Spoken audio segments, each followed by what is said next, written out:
camera crew on Tottenham High Road, but unfortunately they have had to withdraw over safety fears, as have another of other camera crews as well. Now our Home Affairs correspondent Mark White joins us on the phone.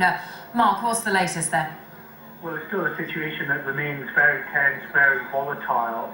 Police are trying to push back the remaining crowds from Tottenham High Road, but in doing that, they're scattering up some of the side streets, and there is some pockets of disorder from those groups.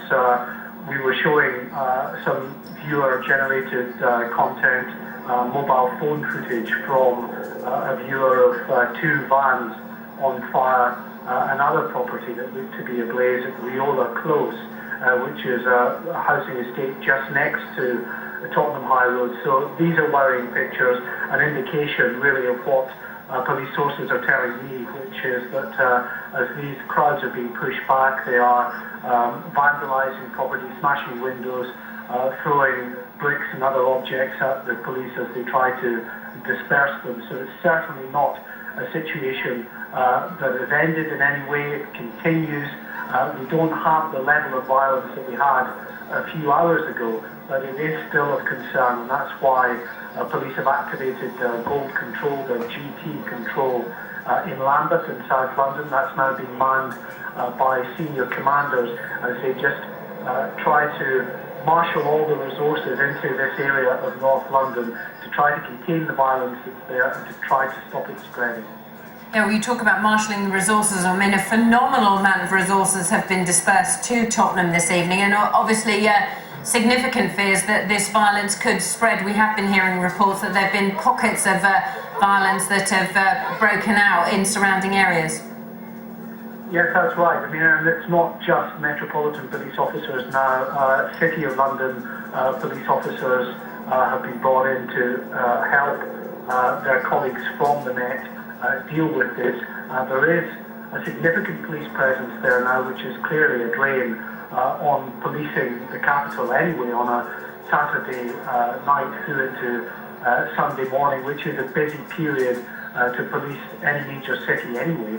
But now they're having to divert significant resources to this area of North London to try to put a lid on it, try to make sure that these disturbances don't spread. But unfortunately, with the tactics they've adopted, which is to try to get the main body of rioters away from this very busy high street, there is the danger that you then have violence elsewhere, and we are seeing that now with sporadic outbreaks of violence, setting fire to vehicles, vandalising property and attacking the police in other nearby areas. Well, we're just seeing those scenes of two vans that were set on fire near a residential area in Riola Close, which is just off Tottenham High Road. The same viewer has just sent us some more pictures as well of a police van that we can see. We're just seeing pictures, Mark, of a police van that was set on fire. We've just received those pictures. It's clear that the situation isn't quietening down in any way, shape or form. Just after midnight, it did seem it was somewhat calmer and quieter, but that doesn't seem to be the situation there now. No, it's still a very volatile situation, as I said. It's potentially very dangerous. You've got a group of very angry, mainly young people in that area, angry at the shooting dead of a 29-year-old local man, Mark Duggan, in a police operation on Thursday. There was always a potential for trouble, and that is now what's happened.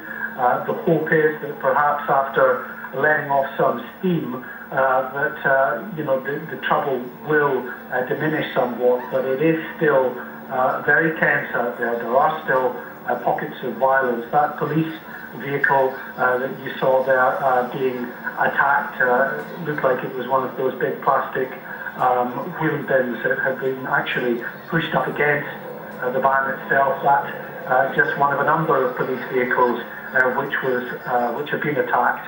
Two police cars were set alight at the beginning of these disturbances on Tottenham High Road. It was bad enough then, but really escalated in the hours after that to the situation that we have at the moment, where on Tottenham High Road itself things are a lot calmer, but in the side streets and the housing estates away from Tottenham High Road, potential for some significant disorder breaking out there.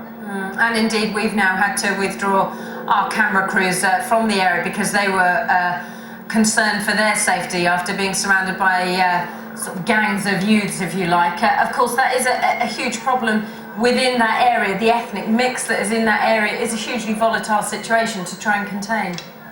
Yeah, well, I mean, it's a very angry, parts of it anyway, a very angry community in light of what happened on Thursday, but generally there is a suspicion of the police from certain parts of the community. Relations have not been good at all over the years. They're better than they used to be, but it doesn't take much. And the shooting dead by police of a 29-year-old local man is certainly something that sparked off quite a bit of trouble, as you can see. And camera crews coming under attack is no surprise to me. It happens on a regular basis when we're covering these kinds of events. We become a focus, especially if police lines have pushed groups away from perhaps the area they want to carry out their disorder in. They focus on other things, and camera crews, unfortunately, as sad line of the times, are often the focus for that anger.